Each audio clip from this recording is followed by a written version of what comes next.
ان الحمد لله والصلاة والسلام على رسول الله اما بعد اعوذ بالله من الشيطان الرجيم بسم الله الرحمن الرحيم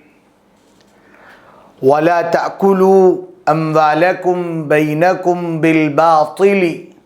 وتدلوا بها إلى الحكام لتأكلوا فريقا من أموال الناس بالإثم وأنتم تعلمون صدق الله العظيم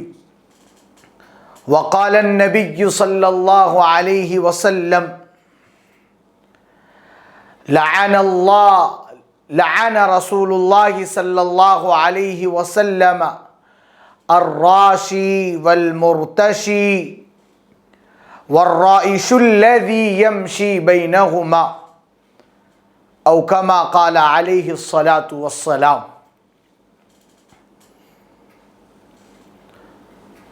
اللهم صل على سيدنا محمد وعلى آل سيدنا محمد وبارك وسلم.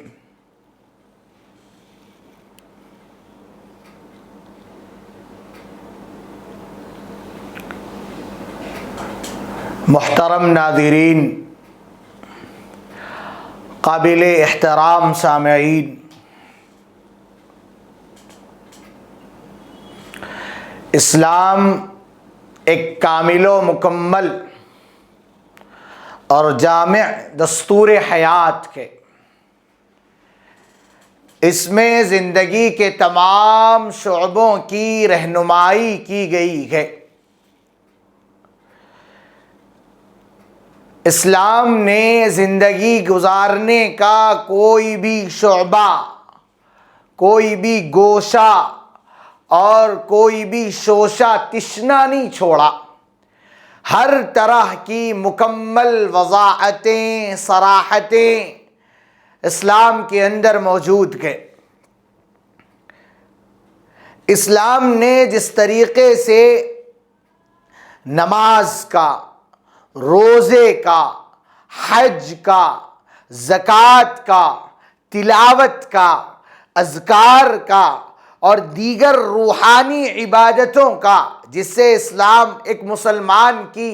اندرونی نشو و نما ہوتی ہے،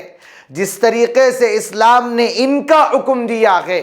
اپنی مسلمانیت کو باقی رکھنے کے لیے، اپنے صحیح معنی میں مکمل طور پر مسلمان کہلائے جانے کے لیے جس طرح اسلام نے ان چیزوں کے کرنے کا حکم دیا ہے،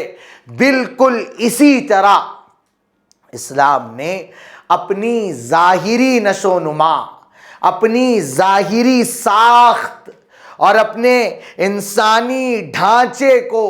باقی رکھنے کے لیے بھی کچھ احکامات دیے ہیں.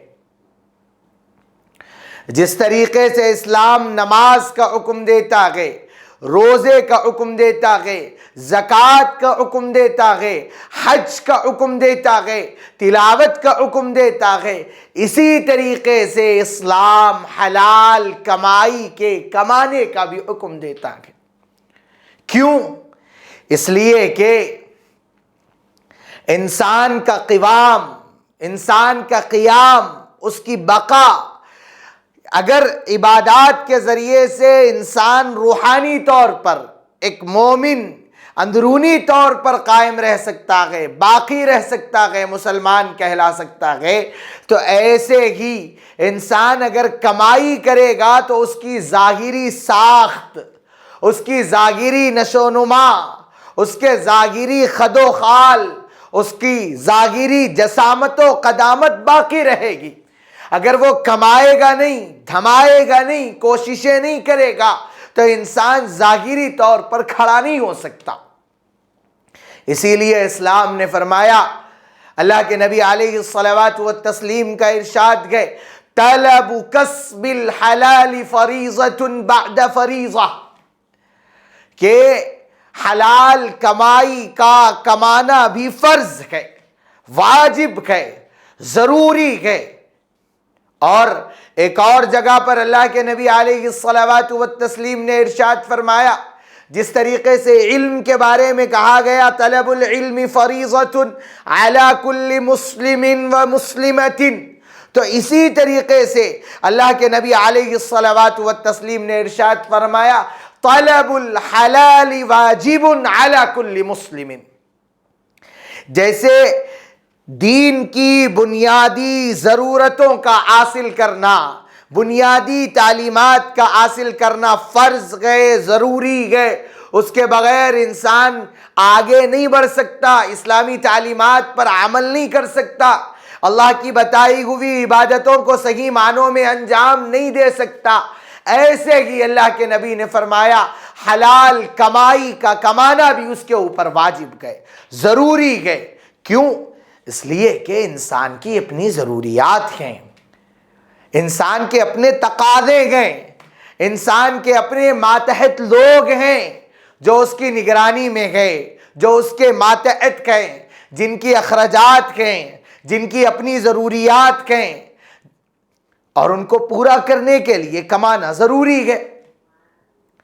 کمائے بغیر انسان دنیا کے اندر اپنی مادی ضرورتوں کو ایک قدم بھی آگے نہیں بڑھا سکتا۔ اسی لیے اسلام نے کمانے کو واجب قرار دیا، فرض قرار دیا، اور تو اور اسلام نے حلال کمائی کی ترغیب بھی دی کہ ایک انسان اور ایک مسلمان کے اندر حلال کمائی کے کمانے کا شوق پیدا ہو، حلال کمائی کی جستجو میں وہ لگیں، حلال کمائی کی فکر، حلال کمائی کے کمانے کی تڑپ اس کے اندر پیدا ہو۔ اس کے لیے اللہ کے نبی صلی اللہ علیہ وسلم نے ایک جگہ پر ارشاد فرمایا وَمَنْ سَعَى عَلَىٰ عَيَالِهِ فَفِي سَبِيلِ اللَّهِ، جو بندہ اپنے اہل و عیال کے لیے کوشش کرتا ہے، اپنے اہل و عیال کی کفالت کرنے کے لیے، اپنے اہل و عیال کی ضرورتوں کو پورا کرنے کے لیے کام پر جاتا ہے، محنت کرتا ہے، مزدوری کرتا ہے، حلال کمائی کے ذرائع تلاش کرتا ہے، ففی سبیل اللہ، تو وہ بندہ اللہ کے راستے میں گئے۔ یعنی جس طریقے سے ایک مجاہد اللہ کے راستے میں جہاد کرتا ہے، اللہ کے راستے میں لڑتا ہے اللہ کے کلمے کی سرخروئی کے لیے، تو یہ بھی اسی طریقے کا ہے، ثواب کے اعتبار سے، اجر کے اعتبار سے اللہ تعالیٰ اسے بھی ویسے ہی اجر دیں گے۔ تو اسلام نے حلال کمائی کی ترغیب بھی دی گئے، تشویق بھی دلائی گئے کہ مسلمان کو حلال کمائی کمانا چاہیے، حلال ذریعہ اختیار کرنا چاہیے۔ اور پھر خود قرآن مجید کے اندر کئی جگہ وضاحت کے ساتھ، صراحت کے ساتھ اللہ تبارک و تعالی نے ارشاد فرمایا وَجَعَلْنَا النَّهَارَ مَعَاشًا، کہ ہم نے دن کو کمانے کے لیے بنایا اور رات کو سونے کے لیے بنایا۔ اسی لیے جس طریقے سے اسلام دیگر عبادتوں کا حکم دیتا ہے، وہیں پر حلال کمائی اور حلال روزگار کے تلاش کا بھی حکم دیتا ہے۔ لیکن اسلام نے ہر چیز کی کچھ سرحدیں بنائی ہیں، کچھ باؤنڈریز بنائی ہیں، ان کو پھلاندا نہیں جا سکتا، ان کے آگے نہیں جایا جا سکتا۔ اگر حلال کمائی کمانا ہے، جتنی چاہے کمائے انسان فقیر تھا، قلاش تھا، ہزار پتی، لکھ پتی، کروڑ پتی، ملینر اور بلینر بن جائے، اسلام نہیں روکتا۔ دولت عثمان جمع کر لے، نہیں روکتا۔ خود سب سے بڑے مالدار صحابی گزرے ہیں حضرت عثمان غنی رضی اللہ تعالی عنہ، لیکن یہ تمام کے تمام طریقے حلال کمانے کے حدود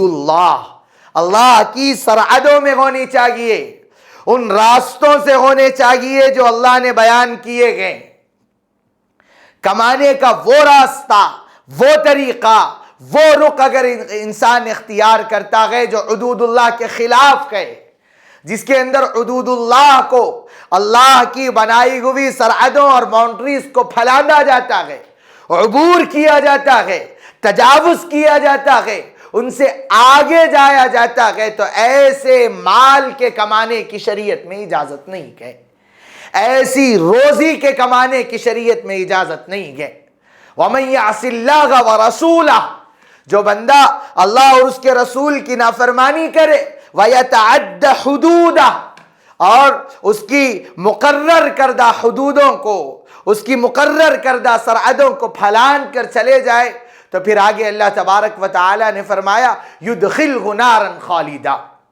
اللہ تعالی ہمیشہ ہمیش کے لیے ایسے شخص کو جہنم میں داخل کریں گے، یعنی جہنم کے عذابات کا سامنا اسے کرنا پڑے گا، اور پھر اس کے لیے دردناک عذاب بھی ہوگا۔ عزیزان گرامی، حلال کمائی کمانا بے شک ضروری ہے، فرض ہے، لیکن اللہ کی سرحدوں میں رہتے ہوئے۔ اگر انسان حلال کمائی سے نکلے گا،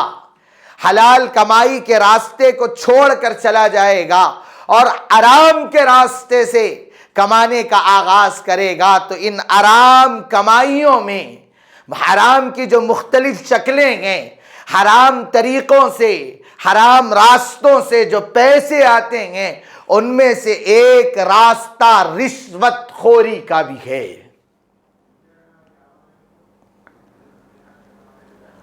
کمانے کے حلال ذرائع کو چھوڑ کر انسان جب چلا جاتا ہے اور حرام کی روش اختیار کرتا ہے، کمانے کے اندر حرام چلن کو اپنانے لگتا ہے اور ان راستوں پر چلتا ہے جن راستوں سے اللہ کے نبی علیہ السلام نے پیسہ کمانے سے منع فرمایا ہے، اس کے مختلف راستے ہیں، چوری گئے، ڈکیتی گئے، سود خوری گئے، اور اسی طریقے سے ظلم گئے، زیادتی گئے، بربریت گئے، پیسہ اس طریقے سے بھی کمایا جا سکتا ہے، یہ بھی حرام راستے ہیں۔ ان حرام راستوں میں ایک حرام راستہ رشوت کا بھی ہے، جس سے اللہ کے نبی صلی اللہ علیہ وسلم نے وضاحت کے ساتھ، صراحت کے ساتھ، مکمل طور پر منع فرمایا ہے۔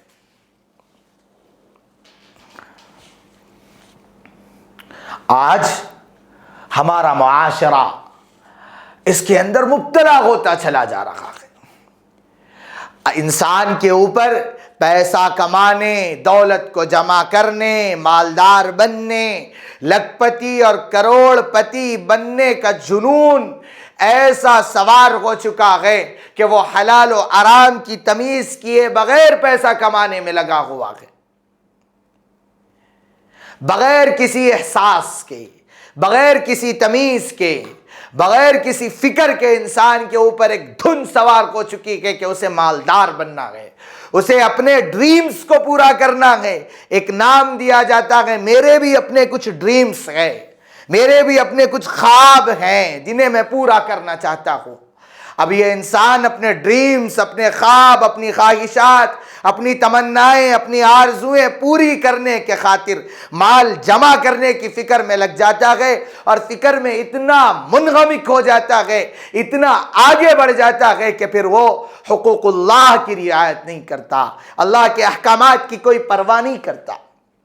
عزیزان گرامی، وہ تجارتیں، وہ مال قابل تعریف ہیں جس میں اللہ تعالیٰ کے احکامات سے روگردانی نہ کی جاتی ہو۔ رجال لا تلہیہم تجارت ولا بیع عن ذکر اللہ،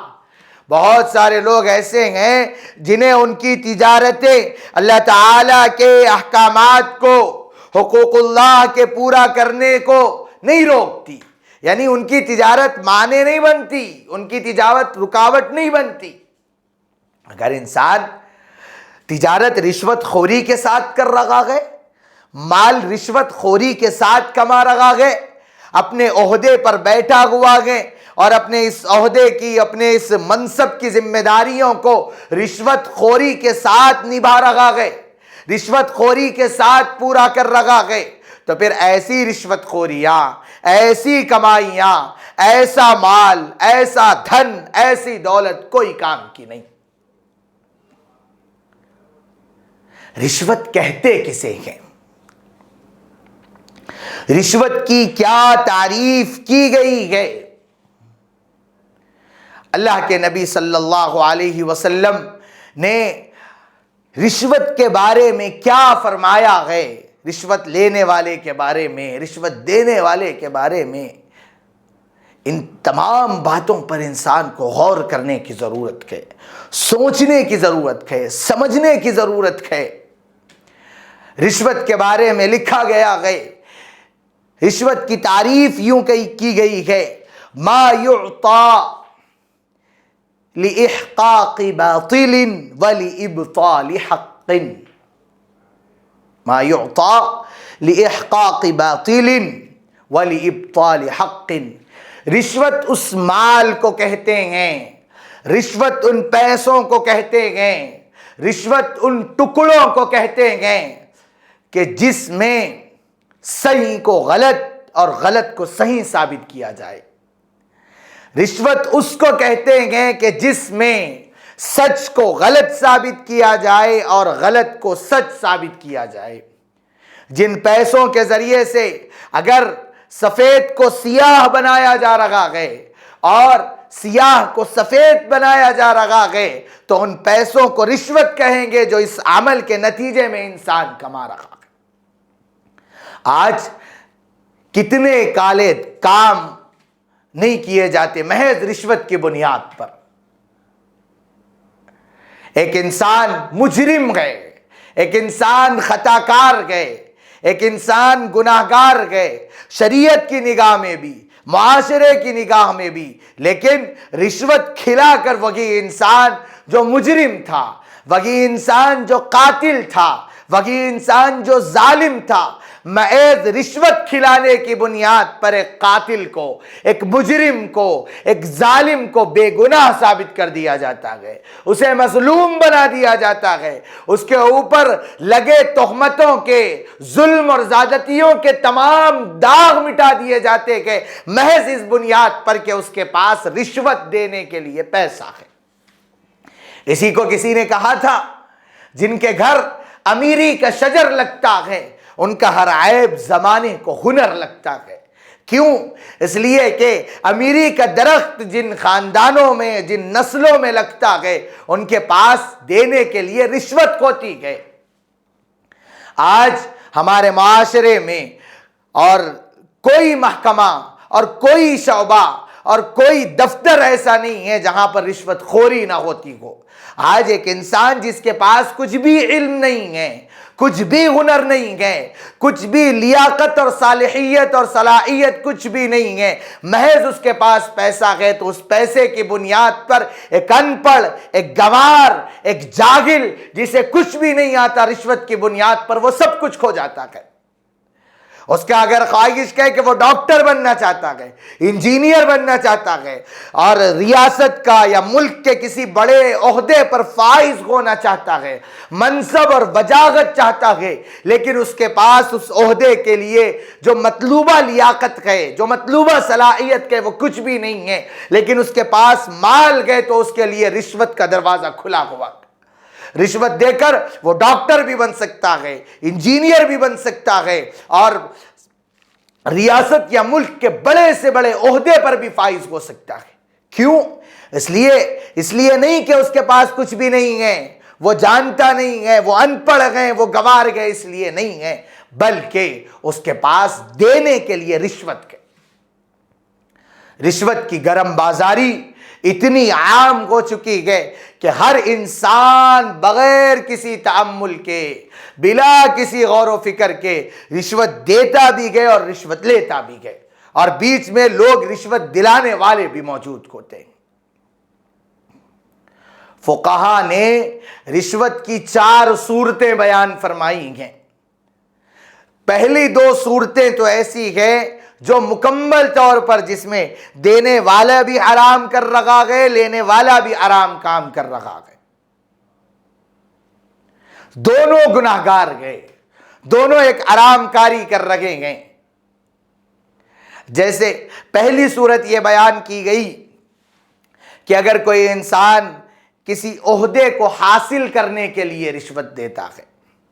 پیسہ دیتا ہے، مال دیتا ہے، دولت دیتا ہے،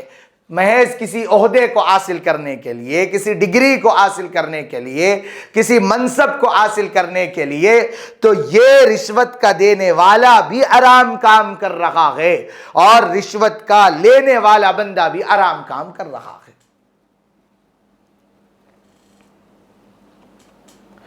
ایسے ہی دوسری صورت جو بیان کی گئی ہے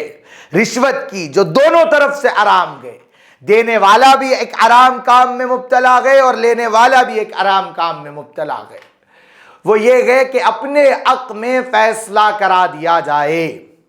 میں ظالم ہوں، میں قاتل ہوں، میں خطا کار ہوں، میں نے جرم کیا ہے، لیکن میں کسی کے در پہ دستک جا کے دیتا ہوں اور یہ کہتا ہوں کہ مجھے مظلوم ثابت کر دیا جائے، مجھے بے گناہ ثابت کر دیا جائے، میرے دامن پہ لگے قتل کے، فساد کے، ظلم کے، زیادتی کے تمام داغوں کو، تمام دھبوں کو مٹا دیا جائے، اس کے عوض میں تمہیں اتنا مال دوں گا،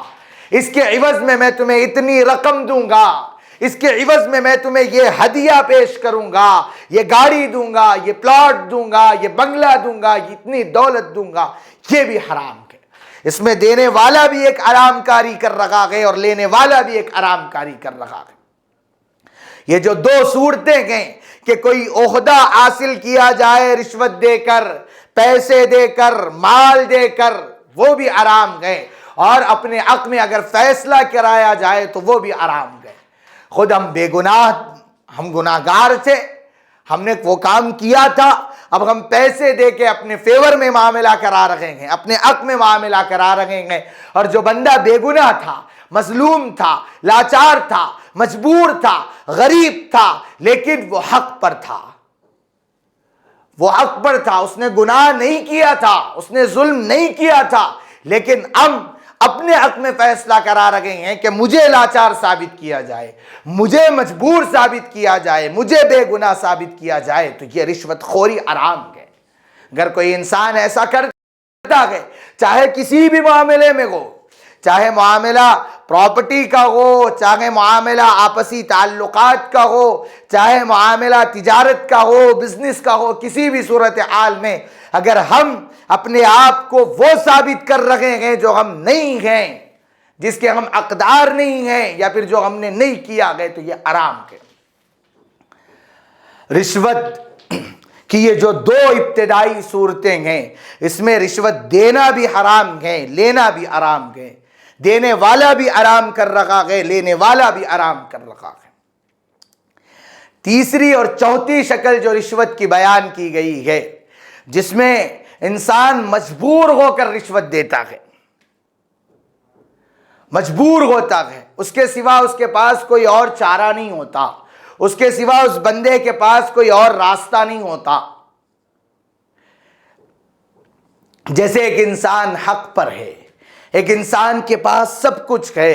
قابلیت ہے، صلاحیت ہے، لیاقت ہے، اور جس ذمہ داری کو وہ چاہتا ہے، جو عہدہ وہ چاہتا ہے، اس کے لیے جو جو صلاحیتیں مطلوب ہے وہ تمام اس کے پاس موجود ہے، لیکن اس کے باوجود بھی رشوت کی گرم بازاری اتنی ہے، رشوت اتنی عام ہو چکی ہے کہ وہ بندہ اپنے اس حق کو، اپنے اس جائز حق اور جائز مطالبے کو بغیر کسی کو رشوت دیے حاصل نہیں کر سکتا۔ تو فقہا نے لکھا ہے کہ ایسے بندے کو بدرجہ مجبوری آخری حالت میں رشوت دینے کی اجازت ہے۔ اس میں دینے والا تو گناہگار نہیں ہوگا، لیکن لینے والا گناہگار ہوگا۔ لینے والے پر حرام کاری کا، حرام خوری کا گناہ عائد کیا جائے گا۔ کیوں؟ اس لیے کہ جب اس کے پاس، آگے والے کے پاس جب تمام چیزیں موجود تھی، مطلوبہ تمام صلاحیتوں کا وہ حامل تھا، پھر اسے اس کا عہدہ بغیر کسی رشوت کے، بغیر کسی معاوضے کے اسے اس کی ملازمت کیوں نہیں دی گئی؟ اس سے رشوت کا مطالبہ کیوں کیا گیا؟ اسی لیے لینے والا اس میں ضرور گناہگار ہوگا۔ اور چوتھی شکل جو بیان کی ہے فقہا نے، اس میں دینے والا گناہگار نہیں ہوگا لیکن لینے والا ہوگا۔ وہ کیا شکل گئے؟ وہ شکل یہ ہے کہ انسان کسی کو رشوت دے اس کے ظلم سے بچنے کے لیے، اس کی زیادتی سے بچنے کے لیے، اس کے فساد سے بچنے کے لیے، اس کے بد اخلاقی سے بچنے کے لیے انسان رشوت دیتا ہے کسی کو، یعنی ایک انسان اپنا حق وصول کر رہا ہے، اپنی چیز لے رہا ہے، اپنی مملوکہ چیز جو جس کا وہ مالک ہے، جو اس کی ہے، اسے حاصل کر رہا ہے، لیکن اس کے حاصل کرنے کے لیے اسے بیچ میں ایک ایسے شخص کا سامنا کرنا پڑتا ہے جو یہ کہتا ہے کہ ہمیں دیے بغیر یہ کام نہیں ہو سکتا، اب مجبوراً اس بندے کو دینا پڑتا ہے۔ جیسے آج کل ہمارے معاشرے کے اندر بہت ساری اس کی شکلیں عام ہو چکی ہیں۔ اگر کوئی انسان بد اخلاق قسم کا، بدطینت، بد فطرت انسان بعض معاشرے میں ایسے بھی ہوتے ہیں جو یہ کہتے ہیں کہ اس علاقے میں اگر آپ کو گھر لینا ہے تو لیجئے، جتنے میں لینا ہے لیجئے، جو چاہے لینا ہے لیجئے، لیکن ہمیں اگر آپ کو اس بستی میں رہنا ہے تو ہمیں بھی کچھ دینا پڑے گا، ہمیں بھی کچھ کرنا پڑے گا، ہمیں خوش کرنا پڑے گا، رشوت دینی پڑے گی ہمیں، تبھی آپ کا وہ کام بن سکے گا۔ اگر آپ نہیں دیں گے تو آپ خرید لیں، جو ہوگا بعد میں دیکھا جائے گا، بعد کے معاملات ہمارے ہاتھ میں گئے۔ اگر یہ انسان اس طریقے سے اس گھر کا یا اس مکان کا یا جو بھی چیز کو اس کا مالک بن گیا تو پھر اسے ستایا جائے گا، اسے ٹارچر کیا جائے گا، اس لیے کہ اس بندے کو رشوت کیوں نہیں دی گئی، رشوت خوری کے ذریعے سے اس کا منہ کیوں نہیں بھرا گیا، کیونکہ اس علاقے میں ان کا راج چلتا ہے، اس علاقے میں ان کی ایک شبیہ ہے، ظلم کر کے، زیادتی کر کے، لوگوں کو ستا کر، مار کر، توڑ کر پیسے حاصل کرنا ان کا مزاج بن چکا، ان کی فطرت بن چکی، اور ان کی طبیعت کے اندر وہ تمام امور آ چکے، تو آپ کو ان کی خواہش کو پورا کرنا پڑے گا۔ تو اب ایسی صورت میں انسان کیا کرے گا، وہ تو مجبور محض گئے، مرتا کیا نہ کرتا والا معاملہ اس کے ساتھ گئے۔ تو ایسی صورت میں اس لینے والے کو گناہ ضرور ہوگا حرام کاری کا، اس دینے والے بندے کو نہیں ہوگا، کیونکہ ایسی یہ مجبوری کی صورت کے انسان اس میں دے سکتا ہے۔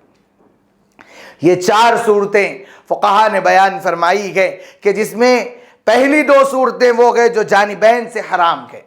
اور دوسری جو شکلیں ایسی ہے جس میں دینے والا گناہگار نہیں ہوگا لیکن لینے والا ضرور گناہگار ہوگا۔ عزیزان گرامی، غور کرنے کا مقام ہے، فکر کرنے کا مقام ہے، سوچنے کی بات ہے کہ یہ چیز جس کو شریعت نے حرام قرار دیا، جس سے اللہ کے نبی صلی اللہ علیہ وسلم نے روکا، اللہ تبارک و تعالی نے قرآن میں جس کو بیان فرمایا کہ اس طریقے پہ مال نہ کھاؤ، اس طریقے پہ مال مت کماؤ، اس طریقے پر اپنے مالوں کو جمع مت کرو، لیکن معاشرہ اس کے اندر مبتلا ہوتا چلا جا رہا ہے۔ سرکاری عہدے آج رشوت خوری کے بغیر مکمل نہیں ہوتے، سرکاری ملازمتیں انسان کو رشوت دیے بغیر نہیں ملتی۔ اگر انسان بڑا بننا چاہتا ہے، اپنے اندر دولت جمع کرنا چاہتا ہے اور آگے بڑھنا چاہتا ہے، تو اس کو ترقی کی راہ میں بے شمار مواقع ایسے آتے ہیں کہ جہاں پر اسے رشوت دینا پڑتا ہے، بغیر رشوت کے کام نہیں ہوتا۔ رشوت خوری یہ ایسا ناسور ہے، یہ ایک ایسی گھن ہے جو ملکوں کو تباہ کر دیتی ہے، ملک کی معیشت کو قلاش کر دیتی ہے، ملک کی معیشت کو تباہ و برباد کر دیتی ہے۔ رشوت خوری اگر عام ہوتی چلی جائے اور پورا معاشرہ اس رشوت کے اندر مبتلا ہو جائے تو اس ملک کے باشندے اور وہ ملک کی معاشی حالت پھر ناقابل بیان ہو جاتی ہے۔ وہ ملک معاشی طور پر کھڑے ہونے، آگے بڑھنے، کمانے، اپنا نام بنانے کے قابل نہیں رہتا جس ملک کے اندر کرپشن اور رشوت خوری عام ہو جاتی ہے۔ اور ایک مسلمان ہونے کے ناطے ہم اور آپ کو غور کرنے کی ضرورت ہے کہ رسول اللہ صلی اللہ علیہ وسلم نے رشوت خور کے لیے کیا کیا وعیدیں بیان فرمائی ہے۔ لعن رسول اللہ صلی اللہ علیہ وسلم الراشی والمرتشی والرائش الذی بینہما۔ اللہ کے رسول صلی اللہ علیہ وسلم نے ارشاد فرمایا رشوت دینے والے پر بھی لعنت، رشوت لینے والے پر بھی لعنت، اور ان دونوں کے درمیان میں طفیلی بن کر رشوت دلانے والے دلال پر بھی اور رشوت لینے والے دلال پر، دونوں بیچ والے شخص پر بھی لعنت۔ اور لعنت کسے کہتے ہیں آپ جانتے ہیں؟ لعنت کے بارے میں لکھا گیا ہے، کہا گیا ہے لعنت کہتے ہیں اللہ تعالیٰ کی رحمت سے بدترین دوری کو۔ انسان اللہ تعالیٰ کی رحمت سے دور ہو جاتا ہے، اللہ تعالیٰ کی رحمت، شفقت، عنایت، مودت اسے حاصل نہیں ہوتی۔ اب ایک انسان اپنے مالک کی رحمت کے بغیر دنیا میں جی سکتا ہے؟ اپنے مالک کی رحمت کے بغیر انسان دنیا میں آگے بڑھ سکتا ہے؟ دیکھنے والوں کو تو وہ آگے بڑھتا ہوا نظر آئے گا، دیکھنے والوں کو تو وہ مالدار بنتا ہوا نظر آئے گا، دیکھنے والوں کو تو وہ انسان ترقی کی راہ پر گامزن بنتا ہوا نظر آئے گا، دیکھنے والوں کو تو وہ انسان ملینر اور بلینر بنتا ہوا نظر آئے گا، لیکن اللہ اور اس کے رسول کی نگاہ میں اس کے اس مال کی حیثیت کوڑے دان میں پڑے کچرے کی بھی نہیں ہوگی۔ اگر وہ اس مال سے رشوت خوری کے مسجدیں بنائے گا، مدرسے بنائے گا، سبیلیں بنائے گا، نہریں قائم کرے گا، جو چاہے کرے، وہ تمام کا تمام مال جو اس نے رشوت خوری سے کمایا تھا اس کے منہ پر پھینک دیا جائے گا، مار دیا جائے گا اس کے منہ پر۔ اللہ اور اس کے رسول کی نگاہ میں اس کی رتی اور ذرے کو بھی قبول نہیں کیا جائے گا۔ اتنی بڑی وعید اللہ کے رسول صلی اللہ علیہ وسلم نے فرمائی رشوت خور کے بارے میں۔ اور الراشی والمرتشی فی النار کی وعید بھی بیان کی گئی کہ رشوت لینے والا اور رشوت دینے والا دونوں کے دونوں جہنم میں داخل کیے جائیں گے۔ اور حضرت ابن عباس رضی اللہ تعالی عنہ سے مروی گئے، آپ بیان فرماتے گئے کہ رشوت لینا یہ سود کا سب سے بڑا دروازہ ہے۔ اگر انسان ایک مرتبہ رشوت کی کھائی میں چلا جائے گا اور رشوت کے مال میں پڑ جائے گا اور رشوت کے ذریعے سے مال کمانے کے راستے پر چلا جائے گا، تو ایک وقت وہ آئے گا جو آج کا رشوت خور تھا، جو آج کا رشوت کھانے والا تھا، کل کا سب سے بڑا مٹی خور بن جائے گا، کل کا سب سے بڑا رشوت لینے والا، سب سے بڑا سود خور بن جائے گا۔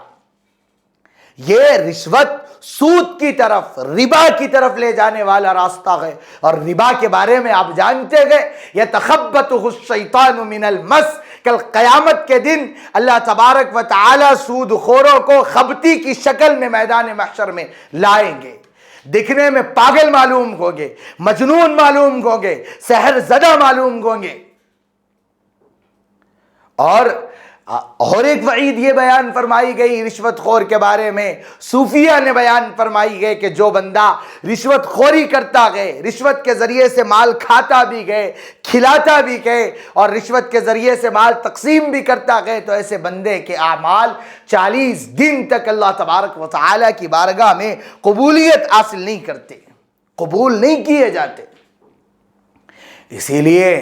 عزیزان گرامی، وہ حضرات جو رشوت خوری میں مبتلا ہے یا رشوت خوری میں مبتلا تو نہیں ہے لیکن رشوت کی طرف قدم اپنے بڑھا رہے ہیں، کیونکہ آج انسان کا مزاج شارٹ اینڈ سویٹ کا ہو گیا ہے، یعنی کام میں مختصر کروں اور پیسے زیادہ کماؤں۔ میں بہت زیادہ دیر کام کر کے مختصر سے پیسے کمانا یہ مجھ سے نہیں ہو سکتا۔ اب انسان کمانے کے چور راستے ڈھونڈنے لگا ہے۔ آج کل معاشرے میں پوری دنیا کے اندر لوگ بیٹھے ہوئے ہیں جو آپ کو دل فریب باغات دکھائیں گے، اپنے خواہشات اور اپنے ڈریمز کو پورا کرنے کے بے شمار مواقع بتائیں گے، جس کے اندر آپ کو حرام کی طرف لے جایا جائے گا۔ یہ کہا جائے گا کہ محنت کچھ بھی نہیں ہے، گھر بیٹھے کمانا ہے، گھر بیٹھے کمانے کی ملازمتیں ہیں، جس میں ایک رشوت بھی آتی ہے۔ انسان کو غور کرنے کی ضرورت ہے، خصوصیت کے ساتھ ایک مسلمان کو اس معاملے میں غور کرنے کی ضرورت ہے کہ اگر میں رشوت خوری کے اندر مبتلا ہو جاؤں، رشوت کاری کے اندر مبتلا ہو جاؤں، رشوت دلانے والا بن جاؤں، تو میں اللہ اور اس کے رسول کی لعنت کا مستحق بنوں گا